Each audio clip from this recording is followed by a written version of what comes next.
Assalamualaikum dan selamat datang ke siri ini di mana kita berbincang tentang tulisan-tulisan sejarah yang memberikan kita pendekatan dan perspektif yang baru tentang bagaimana kita dapat memahami apakah itu sejarah, bagaimana kita menulis sejarah dan bagaimanakah sejarah itu dapat digunakan dalam analisis kita. Untuk minggu ini saya ingin bincang tentang satu buku yang menarik iaitu tulisan Amin Maalouf, The Crusades Through Arab Eyes. Nah, buku Makluf ni amat menarik kerana beliau menyentuh satu topik yang telah ditulis oleh ramai sejarawan sebelum ini. Uh, Perang Salib, ya, The Crusades, yang telah dikaji dan ditulis oleh penulis-penulis seperti Stephen Runciman dan lain-lain lagi. Tapi seringkali apabila kita membaca tulisan-tulisan tentang period ini, ya, Perang Salib yang berlaku apabila negara-negara Eropah menyerang dan bertempur dengan kuasa-kuasa Arab. Um, Tulisan-tulisan ini ditulis dari perspektif masyarakat Eropah berdasarkan maklumat yang didapati daripada rekod-rekod, dokumen-dokumen yang ditulis oleh orang Eropah pada zaman itu. Apa yang unik tentang tulisan Amin Maalouf ini adalah ia memberi kita satu gambaran alternatif di mana Perang Salib itu dilihat dari sudut pandangan masyarakat Arab pada waktu itu, zaman itu, dengan perspektif mereka yang tersendiri. Ada beberapa poin yang saya rasa amat menarik dalam tulisan Maalouf ini. Antaranya, yang pertama, uh, mengikut beliau, apabila berlakunya Perang Salib ini, dan ini bukan satu pertempuran, tapi satu siri pertempuran yang berlaku berkali-kali, um, tamadun Islam pada waktu itu telah berkembang jauh lebih luas kalau dibandingkan dengan tamadun Eropah. Eropah pada waktu itu baru wujud, ya, baru mula menjelma daripada zaman kegelapannya. Jadi untuk masyarakat Eropah, Perang Salib ini merupakan satu period, satu episod sejarah yang amat penting kerana di sinilah mulanya proses pembentukan, ya, identiti Eropah Barat itu. Dan identiti Eropah Barat itu wujud melalui proses dialektik di mana musuhnya, iaitu tamadun Islam, dianggap tamadun yang asing, the other, dalam bandingannya antara identiti Eropah dan identiti tamadun-tamadun yang lain. Tetapi pada waktu itu, pada zaman itu, tamadun Islam telah berkembang daripada Afrika Utara hinggalah ke Asia Tengah dan Asia Selatan, dan Makluf mengingatkan kita bahawa pada waktu itu telah wujud begitu banyak, ya, kerajaan-kerajaan, dinasti yang baru di Turki, di Asia Selatan, di Asia Tengah, dengan wujudnya dinasti Safavid di Parsi dan lain-lain lagi. Jadi sebenarnya dunia Islam pada waktu itu jauh lebih kompleks, jauh lebih plural kalau dibandingkan dengan masyarakat Eropah yang lebih homogen, ya.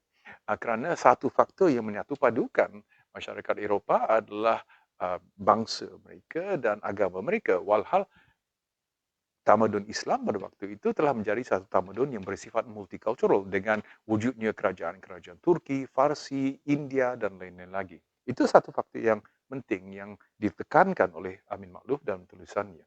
Satu lagi faktor yang penting adalah bagaimana period ini, pertempuran yang berlaku, ya, pada waktu berlakunya Perang Salib ini, dianggap satu yang berlaku di pinggir, ya, dunia Islam. Kerana dunia Islam, pusat dunia Islam ini sebenarnya ada beberapa pusat pada waktu itu. Kerana Baghdad telah wujud, Tehran telah wujud, telah wujudnya kerajaan-kerajaan dan dinasti-dinasti yang berbeza yang mempunyai ciri-ciri wataknya tersendiri dengan identitinya tersendiri, dan tiap-tiap dinasti ini ada juga kepentingannya tersendiri, ya, hubungan ekonominya dengan tamadun yang lain, hubungan politiknya dengan tamadun yang lain, baik di Afrika atau di India dan di China. Jadi alam tamadun Islam pada waktu itu merupakan satu alam yang jauh lebih besar, lebih global, lebih kompleks kalau dibandingkan dengan masyarakat Eropah. Dan apa yang berlaku di ketika berlakunya Perang Salib itu adalah satu insiden yang berlaku di pinggir dia, at the borders of the Muslim world. Dan ini buat saya merupakan satu perspektif yang amat menarik kerana Amin Makruf tak menafikan bahawa Perang Salib ini merupakan satu kejadian yang akhirnya akan mewarnai relasi antara Barat dan Timur.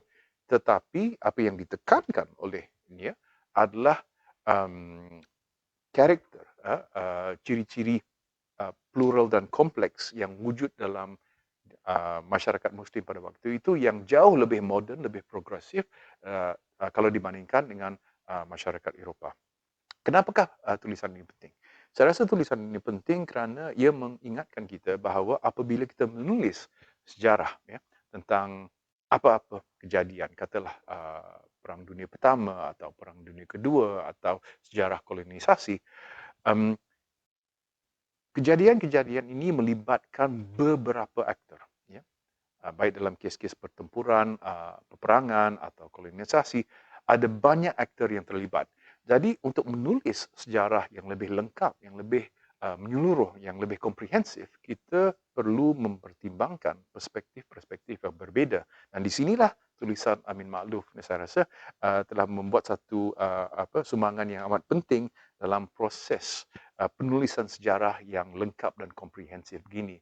Saya teringat apabila membaca tulisan Amin Makruf, satu lagi tulisan yang menarik yang saya akan bincang dalam sesi yang lain, iaitu tulisan Peter Carey, khususnya bukunya Inggris di Jawa, ya, iaitu sejarah penjajahan Inggris di Pulau Jawa antara tahun 1811 hingga ke tahun 1816, tetapi dilihat dari perspektif masyarakat Jawa. Ya.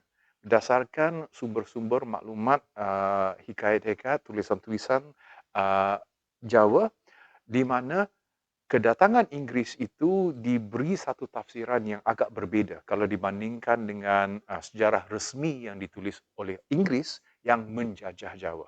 Jadi dalam kes buku-buku begini, tulisan Amin Makruf atau tulisan Peter Carey, kita mesti ingat bahawa apabila kita menulis tentang kejadian-kejadian ya, perkembangan politik yang besar begini, selalunya ada banyak aktor-aktor yang mempunyai perspektif atau sudut pandangan, pendekatan yang berbeza yang perlu diberi timbangan yang setimbang, ya, di mana kita perlu mengambil kira ya, bagaimana satu event itu dapat diberi tafsiran yang berbeza mengikut sudut pandangan aktor-aktor yang terlibat.